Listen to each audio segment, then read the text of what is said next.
అందరికీ స్వాగతం సుస్వాగతం. అలాగే మన బీసీ జనార్దన్ రెడ్డి సతీమణి గారు ఇంద్రమ్మక్క గారికి కూడా స్వాగతం. మన ఊరు సమస్య మెయిన్ వాటర్ ప్లాంట్ ఒకటి ఉంది. మన జనార్దన్ శాంక్షన్ చేసినాడు, మధ్యలో మన ఊర్లో పోయినసారి అది స్టే తెచ్చి ఆపేసినారు. ఊరికి దగ్గరలో మినరల్ వాటర్ ప్లాంట్ లేదు. ఆ సమస్య మీద కూడా మనకు ఊరి సమస్య ఉంది. అలాగే స్కూల్ ఎలిమెంటరీ స్కూల్ పాత పడిపోయింది అంతా. అది కూడా మనం ఈసారి ఆటో ద్వారా చేపించుకోవాలని నేను అడుగుతున్నాను.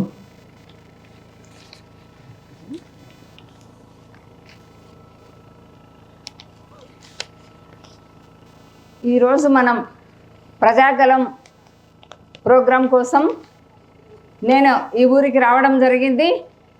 బుందల్దిన్నె గ్రామ ప్రజలందరికీ, మన తెలుగుదేశం పార్టీ కార్యకర్తలకి, జనసేన పార్టీ కార్యకర్తలకి, విలేకరులకి, తర్వాత ఇక్కడ వేదిక నలంచిన పెద్దలందరికీ నా నమస్కారం.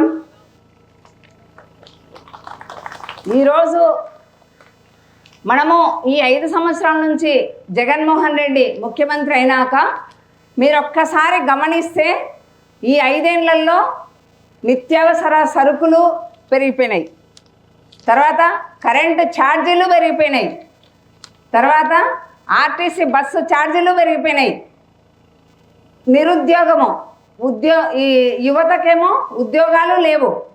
వాళ్ళకు కనీసము నిరుద్యోగ భృతి కూడా, అంటే మనము అప్పుడు తెలుగుదేశం పార్టీ అధికారంలో ఉన్నప్పుడు 2000 ప్రతి ఒక్క చదువుకున్న పిల్లాడికి, ఒక పాపకి ఉద్యోగం కోసం వచ్చేంత వరకు 2000 నిరుద్యోగ భృతి ఇస్తే ఉన్నాం. అది లేదు.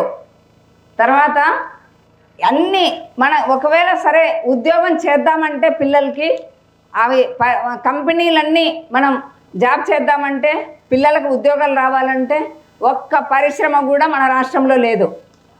అదే చంద్రబాబు నాయుడు గారు మన రాష్ట్రానికి ఉద్యోగం కావాలి, పిల్లలకి ఉద్యోగాలు కావాలని చెప్పేసి ఎన్నో పరిశ్రమలు తీసుకొచ్చాడు ఆయన. ఫస్ట్ మన రాష్ట్రం ఏర్పడిన వెంటనే వాటిని జగన్మోహన్ రెడ్డి వచ్చిన వెంటనే అన్నీ తరిమేశాడు.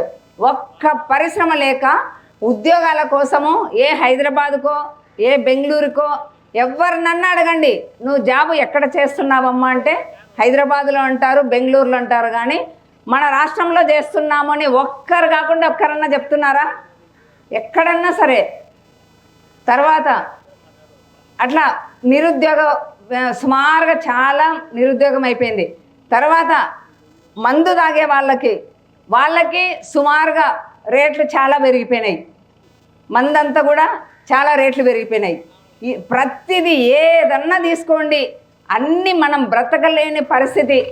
ఒక్కసారిగాన నేను చెప్పినవి మీరు ఆలోచన చేసి 5 ఏళ్ల క్రితము ఏ రేట్లు ఉన్నాయి, మనం ఎలా బతికే వాళ్ళము, ఒక నూనె అయినా సరే, కందిబ్యాళ్ళు అయినా సరే, కరెంటు బిల్లులైనా సరే, గ్యాస్ అట్లే రేటు పెరిగిపోయింది.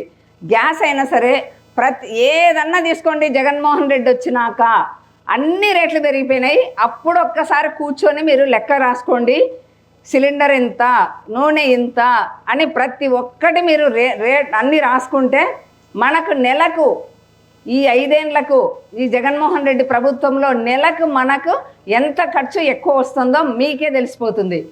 అందువల్ల మనము ఇవన్నీ తగ్గిపోవాలంటే మళ్ళీ మన ప్రభుత్వం తెలుగుదేశం ప్రభుత్వం రావాలి. మన చంద్రబాబు నాయుడు గారు ముఖ్యమంత్రి అయితేనే నేను చెప్పిన ప్రతి సమస్య తీరిపోతుంది. రోడ్లు చూస్తే రోడ్లు లేవు, ఎక్కడన్నా పోండి గుంతలు రోడ్లు, కింద పడాల్సిందే తప్ప రోడ్లు లేవు. నీళ్లు లేవు, ఎక్కడన్నా చూసుకో, ఏ ఊర్లోనన్నా తీసుకో, నీళ్లు లేవు. అసలు సమస్యలు లేని ఊరు లేదు. ఎక్కడన్నా చూసుకోండి, అన్ని సమస్యలే ఈ ప్రభుత్వం వచ్చినాక. అందువల్ల అందరూ జాగ్రత్తగా మేల్కోండి. మళ్ళీ చెప్తున్నా, పొరపాటున కానీ జగన్మోహన్ రెడ్డి వచ్చినాడంటే మనకి ఈ సమస్యలతో పాటు మీ పొలాలు ఉండవు, మీ ఇల్లులు ఉండవు. మళ్ళీ ఎందుకు చెప్తున్నానంటే మీ పొలాలు ఉండవని. మీ పొలాల ఇప్పుడు పాస్బుక్లు ఉంటాయా? మీ పొలాల పాస్బుక్లు ఉంటాయి కదా ప్రతి ఒక్కరికి. ఆ పాస్బుక్ల మీద ఆ పొలాలు ఎవరు సంపాదించినారు? మన తండ్రి గారో మన తాతగారో వాళ్ళు సంపాదించినారు. జగన్మోహన్ రెడ్డి ఇచ్చింది కాదు కదా అది. మళ్ళీ జగన్మోహన్ రెడ్డి ఇయ్యనప్పుడు ఆయన ఫోటో పాస్బుక్ల మీద ఎందుకు? ఒక్కరన్నా ఆలోచన చేసినారా? ఎందుకు పాస్బుక్ల మీద ఆయన ఫోటో? ఎందుకంటే నేను చెప్పనా, నెక్స్ట్ మళ్ళీ జగన్మోహన్ రెడ్డి పోస్తే ఆ పొలాలలో ఆయన పరం అయిపోతాయి. అవి కూడా ఎవరికన్నా పొలాలన్నీ గుత్తకి చేసుకుంటాడు. ఆయనే చేసుకుంటాడు. ఆయన ఇస్తే మీరు తీసుకోవాలా, లేకుంటే లేదు. మీ ఇళ్ళ మీద స్టిక్కర్లు ఎందుకు? జగన్మోహన్ రెడ్డి స్టిక్కర్లు ఎందుకు? ఎవరన్నా దేవుని ఫోటో పెట్టుకుంటాం వాకిళ్ళకి, ఆయన ఫోటో ఎందుకు? ఎందుకంటే ఆ ఇల్లు కూడా మీది కాదు. రేపు పొద్దున ఆయన వస్తే జాగ్రత్త పడితేనే మీరు బతకగలరు ఫ్యూచర్లో, గుర్తుపెట్టుకోండి.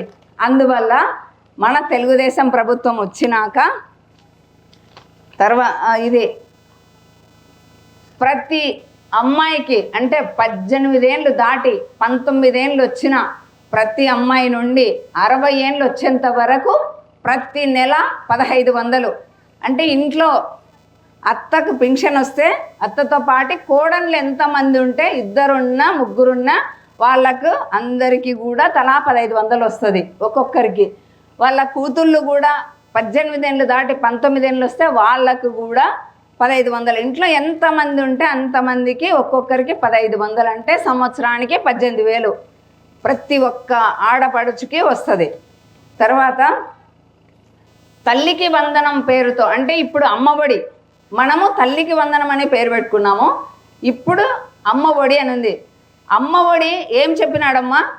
తల్లికే ఎంతమంది పిల్లలుంటే అంతమందికి నేను అమ్మఒడి ఇస్తాను, 15,000 ఇస్తానని చెప్పినాడు. ఫస్ట్ గెలవక ముందు. గెలిచినాక ఏం చేసినాడు? ఒక్కరికే ఇస్తున్నాడు. అది కూడా 13,000. 15,000 ఇచ్చేదంట, 2,000 ఏదో స్కూల్కి మెయింటెనెన్స్ అంట. స్కూల్ మెయింటెనెన్స్ వీళ్ళకేం సంబంధము? చూడండి ఒక్కసారి 15,000 చెప్పినప్పుడు 15,000 ఇవ్వాలా చేతికి? ఇవ్వట్లేదు. అది కూడా మళ్ళీ ఒక్కరికే. ఆ ఒక్కరికి ఇచ్చేది కూడా కరెంటు బిల్లు 300 యూనిట్లు దాటితే అది కూడా కట్టంట. తర్వాత 10 ఎకరాల పొలం ఉంటే అది కట్టంట. ఇట్లా ఒక్కొక్కటి కండిషన్లు. ఇన్ని కండిషన్లు పెడతాను అని చెప్పి ఆ రోజు చెప్పలేదు కదా, అస్సలు చెప్పలేదు కదా. అందువల్ల మన ప్రభుత్వం వచ్చినాక ఎవరి తల్లికి ఎంతమంది ఉంటే అంతమందికి కూడా తల్లికి వందనం అనే పేరుతో ఒక్కొక్కరికి 15,000. అంటే 2 పిల్లలుంటే 30,000 వస్తుంది, 3 పిల్లలుంటే 45,000 వస్తుంది. ఇట్లా ఒక్కొక్కరికి 15,000 చొప్పున అందరికీ వస్తుంది. మనకేం కండిషన్లు ఉండవు. కరెంటు బిల్లు పెరిగిందనో, నీకు ఇంత భూమి ఉందనో, అదేనో ఇదనో ఇవన్నీ ఏమీ ఉండవు, అందరికీ వస్తుంది. తర్వాత మనకి గ్యాస్ సిలిండర్లు రేట్లు చాలా పెరిగిపోయినాయి. మన ప్రభుత్వం ఉన్నప్పుడు 600 ఉండే గ్యాస్ సిలిండరు ఇప్పుడు 1200 అయింది. అవునా కాదమ్మా? 1200 పెట్టి కొంటున్నారు కదా అందరూ.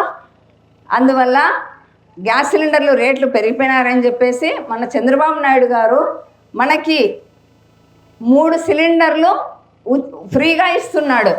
సంవత్సరానికి 3 సిలిండర్లు ఫ్రీ, మీరు డబ్బులు పెట్టాల్సిన అవసరం లేదు. తర్వాత బస్సులు కూడా ఛార్జీలు చాలా పెరిగిపోయినాయి. ఎక్కడన్నా మనం బస్సులో పోవాలంటే అప్పుడు 10 రూపాయలు ఉండేది 20 రూపాయలు అయింది. అట్లా డబల్, ఎంతైతే అంత దానికి డబల్ అనమాట, అంత అయిపోయింది.